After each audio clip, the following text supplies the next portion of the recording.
I'm Elizabeth Esty, bringing you the Emergency Medical Minutes COVID Digest for March 27th.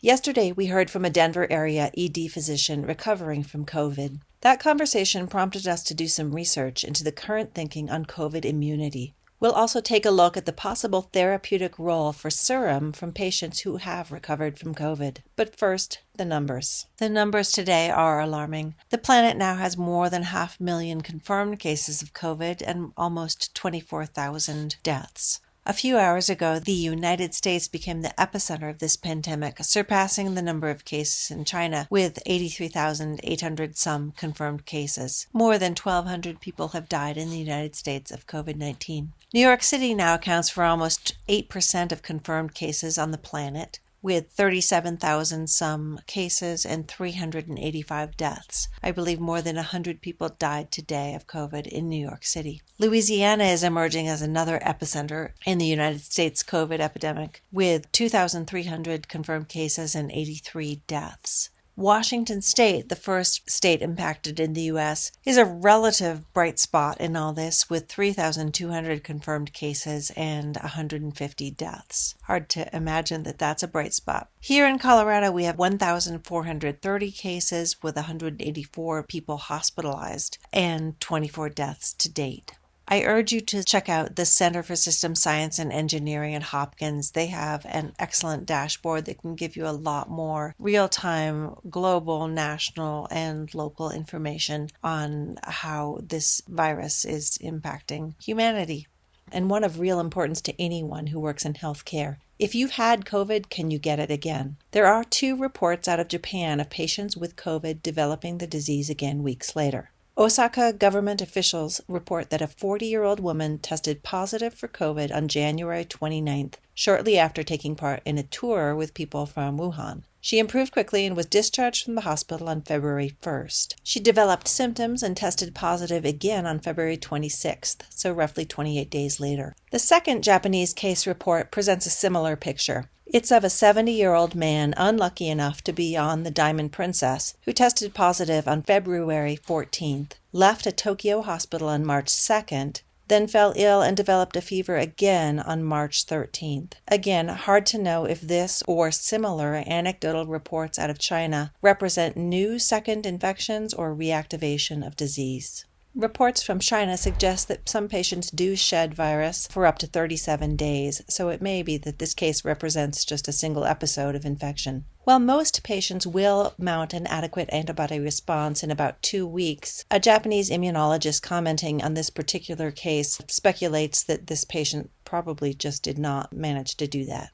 We know that SARS-CoV-1 and most likely SARS-CoV-2 does persist in some cells, particularly in the GI tract, after a patient has recovered. In other words, recovery doesn't mean that the virus is entirely gone. It may remain dormant, with a healthy immune system keeping it at bay. Experts on this topic seem to generally agree that reactivation of dormant virus or new infection are possible, but that they are likely to be asymptomatic or mild. For patients with impaired adaptive immunity, of course, reinfection can be deadly.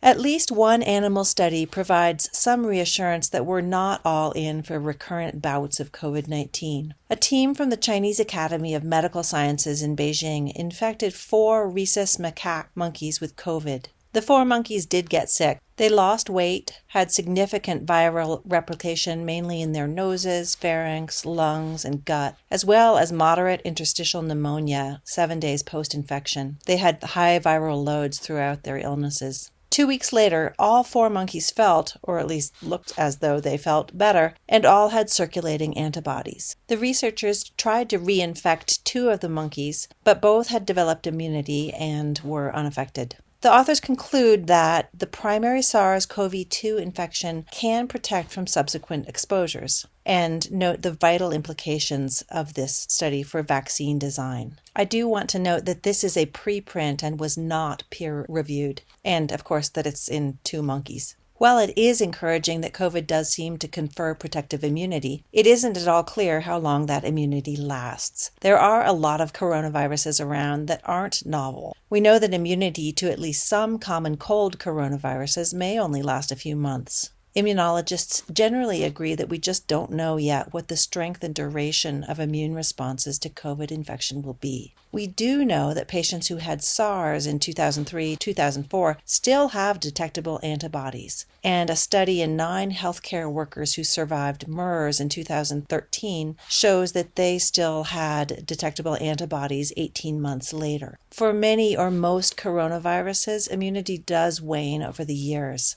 Unfortunately, we may not know for months or even years how long immunity persists after COVID. A physician from Mount Sinai Hospital in New York City this morning posted an urgent appeal on Facebook for recently recovered COVID patients to donate plasma. The idea that the antibodies circulating in the blood of recently recovered patients can be therapeutic is not new. In fact, human convalescent plasma has been used on and off since the end of the 19th century to treat patients with measles, mumps, and the flu. More recently, it's been used to treat H1N1 and shown some promise in the 2013 Ebola outbreak and some effect in SARS patients. Researchers hope that the serum of recently infected COVID patients will have high levels of antibody, which can then be purified and given to sick patients. If this therapy can keep even some patients from becoming critically ill, it will buy time for health systems. One obvious appeal of using convalescent serum is that the treatment can start more or less immediately, in contrast to vaccine and new drug development, which can take months or years.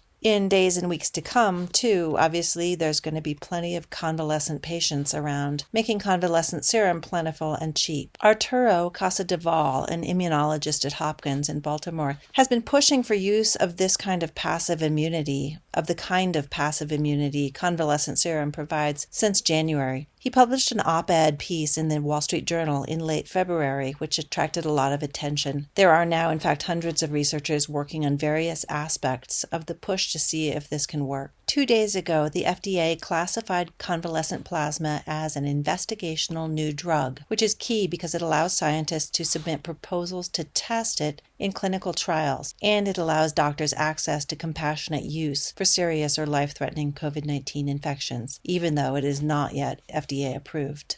Trials were to start on Tuesday at Albert Einstein and at Mount Sinai in New York. The Takeda pharmaceutical company also announced that it's working to develop a plasma-based therapy for COVID-19 at the start of this month. We will continue to update this as soon as we get a sense of how effective these treatments are. Before you get your hopes up, be aware that Chinese researchers were trialing human convalescent plasma in February with mixed results. A researcher interviewed in Nature described 13 critically ill COVID patients treated with human convalescent serum, all of whom had the virus cleared from their systems, but none had clinical improvement. These patients, it should be noted, had been sick for 2 weeks or more, so it's very possible that treatment was simply begun too late. Another study in China trialed the treatment on 245 corona patients in February. The state-run Xinhua news agency reported that of these, 91 showed improvement in symptoms. Unfortunately, I can't find details of that study. To start answering questions of timing and who should get serum, an ID specialist at Albert Einstein College of Medicine says researchers are planning several types of trials there. In one, they'll infuse patients at an early stage of the disease and see how often they advance to needing critical care. Another would, like the Chinese studies, enroll patients with severe cases. Finally, they'll also be studying plasma's use as a preventative measure for people who are in close contact with COVID-19 patients, including healthcare workers, evaluating how effective infusion of plasma is in preventing disease.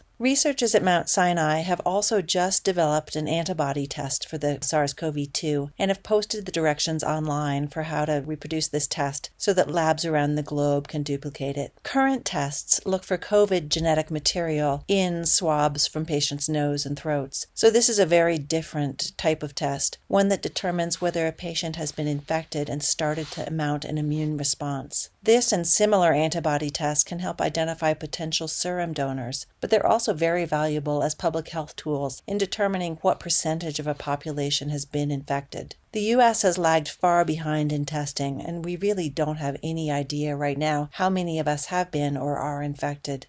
Finally, if COVID infection does produce immunity, even for a few months, antibody tests will help us know who's safe to go back to work. Thanks for listening. We'll be back with more COVID Digest soon.